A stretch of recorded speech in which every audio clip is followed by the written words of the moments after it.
business owners and executives from around the Valley. This is Business Leaders with Lance Cardoza. Hello everybody, and thank you for watching Business Leaders. Every Tuesday morning at 11 a.m. I bring you business leaders throughout our valley and abroad. And this one's pretty exciting because this is a transplant. Came from the Bay Area, saw opportunity in Fresno, and it happened during the pandemic. Jeff De Ponte with Exhibit Supply, CEO of Exhibit Supply. Thank you for being on the program. Thank you for having me. I appreciate it. You're no stranger to KMPH Fox 26, aren't you? No. I watch it a lot. You watch it a lot. You watch it a lot, and I know that you are a big fan of the Bulldogs, yes, Fresno State, for sure, and doing a lot with Fresno State, a lot with Fresno Street Eats. Yeah. And your company, Exhibit Supply. Tell us what Exhibit Supply is. We do custom canopies, flags, table covers, trade show displays, and that's mostly it. We do a lot of stuff around it, like for Fresno State, we did the barricade covers, and we did, the cocktail table covers for the End Zone Club, and we did we could do some specialty stuff, but for the most part, we stick to the canopies, flags, table covers, and then trade show displays for indoor events and stuff like that. So Exhibit Supply, before the program we were talking about, or as the program started, came from the Bay Area and came here during the pandemic too. It was an opportunity to relocate your business here to Fresno, right? Yes, we were in Oakland, and we did really good there. That was kind of where we started. We branched off from my other company that was based in Hayward, and so we opened our new location. We incorporated. It was a spin-off type of company, so we were just gearing up, getting inventory ready. March 2020 was the big. We were going to have the grand opening, and we had a whole bunch of trade shows and a busy schedule ready for 2020. It was going to be great. And then sometimes I just don't have control over what's going to happen. Yeah, all of us. Yeah. And still today, a business sometimes a little uncertain. But so you found yourself, like many business leaders, entrepreneurs, these great ideas and great marketing behind it, and everything's going to work perfect. And then you got a curveball, and a lot of us got a massive curveball. Yeah. And you did in the Bay Area, in Oakland, which I'm sure cost to do business was very expensive. For sure. And you were looking for alternatives, so you found Fresno. Yeah, good thing. I play baseball, so I can hit a curve. Oh, there you go. And so I just had to adapt. We always, our long-term plan was to always have a distribution center in Fresno, with our headquarters probably staying in Oakland and having retail locations all over. Yeah. And the opportunity just came to be able to move to Fresno now, get lean, cut our overhead, and just kind of restart in Fresno when things got better. I didn't really know when. I honestly thought it would be 6 months, 8 months, for sure. This wasn't going to be this long. Yeah. And, it was a good opportunity. I seized the opportunity, got out here, and it's been great ever since. I definitely can't complain. So those products that you have with Exhibit Supply, any company out there that's looking to market their business or to be able to brand and do branding opportunities, from pop-ups to table coverings, what are all the different things that Exhibit Supply offers? Well, yeah, for right now, the outdoor events, canopies, during the pandemic, everybody had to get canopies. And you choose between something, a lot of like the restaurants, they had to do the more permanent structures. That's kind of out of our realm. We don't, everything we do is something that you can set up on your own, 1 to 2 people, from our trade show displays to the canopies. We don't have the stuff you have to build. You have to pay someone to come build, especially at trade show convention centers. Yeah. That can get expensive. And so all of our stuff is the expandable pop-up displays. So like our custom canopies get used a lot in the outdoor events. And then there's been a lot of pop-ups, a lot of new businesses starting during the pandemic. There was an opportunity for, you have these pop-up shops all the time in parking lots of malls or parking lots of businesses that have closed down.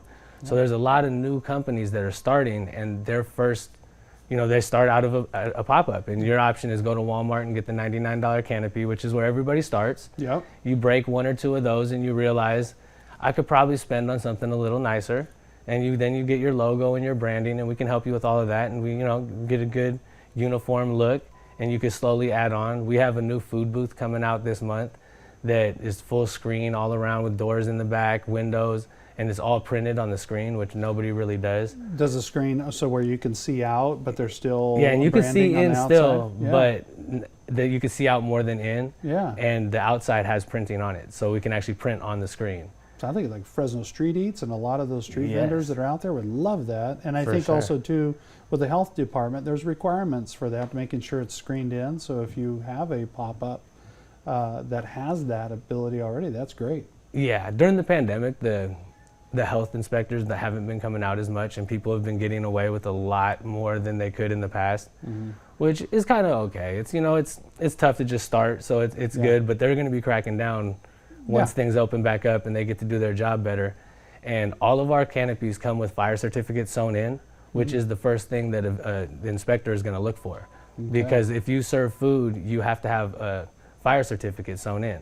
And a lot of the ones you buy from a store are not certified to protect for that. To be the cheap ones actually are because what the problem is usually in the ink.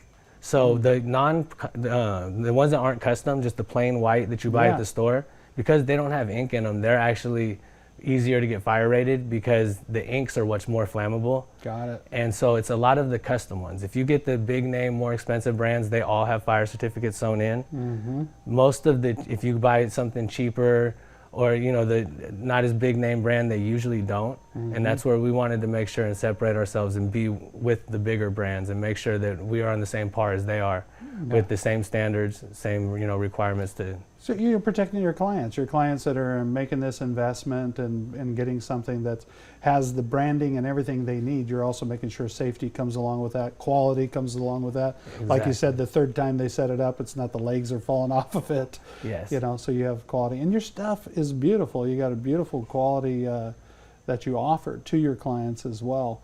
We're going to take a short break just in a moment. And everybody here watching on Business Leaders, Jeff De Ponte, CEO of Exhibit Supply. Want to talk about where you grew up, and you probably didn't see yourself in this business as a young Jeff, and where that all occurred, and where you went to school, and where was that that drive, that entrepreneurial drive, and maybe it was a person that influenced you, or there was someone along the way that helped you make that decision that I'm going to go into business for myself. And I'm going to do that. So when we come back from the break, we want to talk about that. But we also want to remind you, if you want to see any of our past episodes of Business Leaders, go to businessleaders.tv and be a part of every Tuesday morning right here at 11 a.m. on KMPH Fox 26. Don't go away. More to come with Jeff De Ponte with Exhibit Supply. Business Leaders with Lance Cardoza. Welcome back to Business Leaders here on KMPH Fox 26. Sitting here with Jeff De Ponte with Exhibit Supply. And we were talking about De Ponte. It's Portuguese, Cardoza, Portuguese, and we have a hard time when we talk. We like to use our hands. I've got them pinned That's down Portuguese, right got 'em now. pinned down. That's why I'm holding on for life right here. Yeah, but that's how we talk. But it's exciting to hear about someone that has taken an idea and put it to work as an entrepreneur. And a lot of times those entrepreneurs, maybe that wasn't what they had set out to do when they were young and said, I'm going to do this, and found out that maybe that wasn't what you were looking for. And then someone along the way, sometimes the influence or the opportunity, just the door cracked open and you kicked it in and ran with it. What was your story? How did you get to that point? Did you always want to be in this business? Definitely not. I never really had much of a direction. Like if I wanted to play baseball, I wanted to play sports. That's that's all I really knew as a kid. I wanted to be an athlete, and What position did you play? Shortstop. Shortstop. And Oh, so you they had put me wheels. all over though, but Yeah. shortstop was my best position. Cool. And I was small. Like I'm still not very tall, and I had a growth spurt after high school. Like I was really little. Yeah. And so sports, it just didn't favor me too much. It didn't work. Yeah. And so I never really knew what I wanted to do. I knew I wanted more than what was around me. And I wasn't. Nobody around me owned their own business. I didn't know anybody who did that. I didn't even know people went to college. Like when I got out of high school, I went to college because that's what my grandma wanted me to do. Mm-hmm. And so I went to college, went for like 3 semesters, did okay. Then I stopped going for a little bit, and then I went back. I went to college like 4 times, taking classes, done stuff. Like I like learning things. Yeah. But I never really knew what I wanted to do. I got into real Your estate. mind was racing. all over the place. Ideas were coming. Yeah, I just know I wanted to do something. Like I've always, real estate really is what I really like. Like I want building things, developing things, seeing things grow. Yeah. And so that kind of turned into how I like to build businesses. Like building a business is similar to building a house, building a building, except it takes a lot longer. Yeah. And you know, and there's no real plan, there's no blueprint for it. You have Yeah. to kind of make it. And so I got into real estate in like early 2000. I bought my first house, and then I just, you know, made a little money, made a lot of mistakes, but got lucky, and then bought some more real estate, learned a lot, spent a lot of money on education, and I was taking a lot of different types of business and real estate seminar classes and more of the deeper investment type of stuff where Yeah. they teach you structuring and how to structure businesses and how to make ancillary businesses off of your main business. And so that's kind of how I learned I had my first printing company that spun off into this company, and how to make other businesses off of your businesses and how So to they structure feed them. into each other at Yeah, times too. Yeah. exactly. Yeah. And so after real estate, that's kind of in 2009, 2010, I hung on all the way through 2011, and It was a roller coaster. yeah, it was bad. I made a mistake is I didn't diversify. Every dollar I made, I was buying more real estate. I thought it was the best thing in the world. And so when things went bad, it went bad for me. Yeah. And I kind of, at that point, I And realized. you're one of many people where it went bad for you. Then we were all caught in this another uncertain situation in our history of business, not only in 2020, but during that time frame, it was real rocky and scary. And it took a while to pull out of that. So yeah, I understand. Yeah, for sure. It was tough. And that's when I learned that I needed to diversify. I needed something more. I couldn't just have one thing. All the eggs in one basket doesn't work. And I wanted to do something new. I didn't know what I wanted to do. The next thing I did was my cousin does music, and I ended up getting a record label. Oh, no way. And so I had a recording studio, a record label, and I do promotions, marketing. That's what I like doing, like I said. And like, you know, that's why I really like marketing and branding things and promoting things. And so you know, it was cool. I was like, okay, I'm gonna promote you. We'll start the stuff, we'll get the studio. And it was fun. We did really good. We had body wrap vehicles traveling around the country, doing promotions. And that's how I started the printing company, was because everything we do, everybody asks, where'd you get that? Those are really nice. Where'd you get the posters done? Where'd you get the flyers done? And so I started putting ads on the back of my flyers, and we started selling flyers and selling posters, and all of a sudden became a line, the revenue stream that because you didn't even know what you I were learned when I creating. was doing real estate, you got to make a business off of the business. Yeah. And so that's what I did, is I started making secondary businesses. And the printing company, I really liked it. I liked, you know, I actually like to do this stuff. Like, we really go out to events. That's how I got into the trade shows and the event marketing, is because we were really doing it. And I was really out there. I really set up canopies all the time. Like, this is something I really do. I don't just sell a product that I don't know anything about. I sell a product that I use. People see me use it. People ask where I got it because it looks good.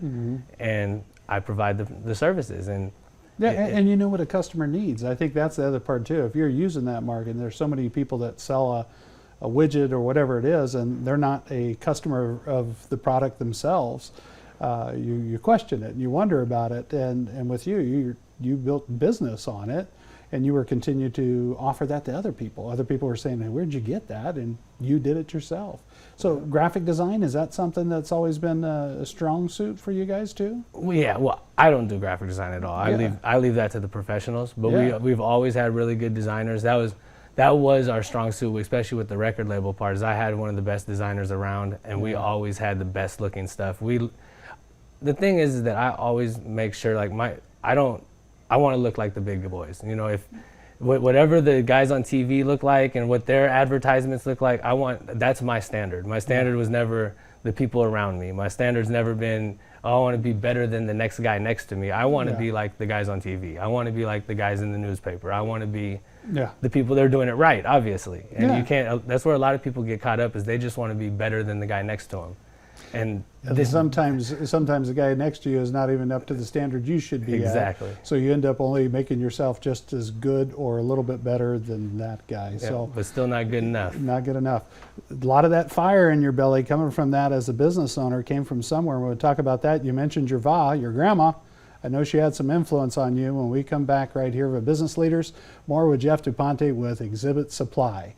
We'll be right back right here on KMPH, Fox 26. Don't go away. Business owners and executives from around the valley. This is Business Leaders with Lance Cardoza. Welcome back to Business Leaders. If you'd like to catch any past episodes of Business Leaders, make sure you go to businessleaders.tv. I'm Lance Cardoza, sitting here with Jeff De Ponte. We've been talking throughout the show. You were in Oakland with your business, getting ready to launch Exhibit Supply and take over the world and do branding and marketing. And like many businesses, business was doing well. Business was thriving. It was a great time to get started. And then we got hit with a pandemic that no one saw coming, or anything that we still don't know where we're going as we're coming out of it. But you stayed persistent. You found Fresno. You came here and relocated your business. And I know you do a lot of business with Bulldogs, and you're out at the games all the time, and a lot of marketing out there with Exhibit Supply. Sports is passionate, so that's probably what led you to Bulldogs, right? Oh yeah, first they were the top of my list. Come moving out here, like, you know, of course you got the list of the companies and people you want to work with, and they were number one by far. Yeah. And so when we knocked it down in like a month, I was so excited. It was like amazing. Fresno State, and you're all over out there too, and that's a great place too, because you have all the tailgating going on, and Bulldog bred, Bulldog proud. You know, you see that everywhere. People like to go all out in their marketing, and also represent Bulldogs. So what a perfect partnership that you created there. Oh yeah. And with a lot of businesses and the branding and stuff, we were talking about maybe your grandma, and it was your grandma on your mother's side. You were saying during the break that you wanted to show grandma and grandpa and others that you can create and go out on your own and really do it. Yeah. You could dream about it, you could do it. Is that something that, where do you get that motivation to want to do that? I don't know. I just found it somewhere, but I've never, no one around me's ever, you know, I didn't grow up with business type of people. Like I was taught work a job and, you know, 9 to 5, pay your bills, have the house and the white picket fence and all the stuff. And that's the dream. And for me, the dream was just a lot bigger. I want to own a whole bunch of white picket fences. I don't just want one. I never just was happy with that. Like I said, just trying to be better than the person next to you isn't what I wanted to be. I want to create generational wealth and something that can be here forever, build brands that'll be here long after me. Yeah, and do you find, what is the biggest challenge being in business today, especially when we talk about pandemic, we talk about uncertainty, but there was a lot of good that came out of that on your side with the business, of time to reset and think and plan and get ready. I know a lot of conferences and conventions sort of dried up during that time, but they're all starting to get ready to start coming back. And not to say anything happened good during the pandemic, but it gave time for business to really evaluate what you have in front of you. Did you find that as well? Yeah, for sure. We're in a much better position now than we were before the pandemic. Yeah. It gave us time to be able to situate ourselves. I feel in March 2020, we were probably rushing. Yeah. And there were things we probably weren't ready for that we were trying to do. And I'm confident we would have found a way to do it, because that's what I do. Yeah. But we kind of reset, and now it's like, it's March 2022 is March 2020 all over again. But I'm just way more prepared, and I'm in Fresno now, and we're situated here, and we're positioned a lot better. Our location is better. Across the board, we're in a much better situation than we were then. And we weren't in a bad situation then. Yeah. We were good then, we're great now. Yeah, so and ready for exciting future, what you create. Where'd you grow up? Where'd you go to school? Grew up in Hayward, went to Mount Eden High School. Okay. And went to Cal State Hayward for a little bit, and did some Chabot College, and touched around at all different kind of colleges around there in the Bay Area. Oh yeah. But never, because I didn't know what I wanted to do. You get to the point where I have all my GE done. Yeah. Just not, you know, I did real estate courses, so I have like the whole real estate stuff. But yeah, I never knew what I wanted to do. And the stuff that I do, it's like, you know, some classes help, but that degree doesn't really. It's good, don't get me wrong. Yeah. Education is always good. Knowledge is always good. Yeah. But sometimes it's just not as useful as for other things, and I don't feel that, you know, it's in day-to-day life for me, it's not. Yeah. I don't use a lot of stuff that I learned in school. You want to create and innovate and just be bigger and better every day at what you do. I can tell, and a lot of really good entrepreneurs are that way. and they want to. They're the first person to pick themselves up off the ground or pull themselves out of the corner and come out fighting and conquer what's impossible. And the last thing that we ever want to hear as an entrepreneur, and I'm probably speaking for many, is you can't do that. It's I not love possible. when they say that. Don't you love that? Oh yeah. See, I saw the fire. You can't do that. And then you say, oh really? You know, it's because everything's possible if you put your mind to it and you really want it that bad. And it's hard to find people like that have that same like-minded mindset in business too, because a lot of people aren't built that way. That's the hardest part about being a business owner and trying to delegate jobs to people and find people to, you know, because as you grow, you have to let go of stuff, and it's hard because you know that next person just doesn't have that fire. But you know, it's you know, it's you've got to learn, you've got to trust, and sometimes you have to teach, and eventually you've got to find those right people because you can't do it on your own. I know that. I had a person that came on the show that she said, I would have never guessed that I was doing this. I wanted to be a school teacher, or I wanted to be a police officer. And my dad handed me this company and I took it to the next level, and she goes, and I am a school teacher and a police officer for the business. Because you have to trace back where that started, what happened, how can we fix it, so the law enforcement piece there, and we have to educate how not to do that again. So she became a teacher. Exactly. Jeff De Ponte, thank you for being on my program. Exhibit you. Supply, you'll see them all over out at Fresno State. You'll see them at Fresno Street Eats. You'll see them all over the valley. And thank you for being on the program. Thank you. I appreciate it. Thank you. And everybody, if you want to join business leaders and you'd like to be on the program, make sure you email us at the email below. And you can come on the show and tell your story with entrepreneurs throughout the valley and abroad. Thank you so much for being a part of Business Street. We will see you next week, Tuesday mornings at 11 a.m.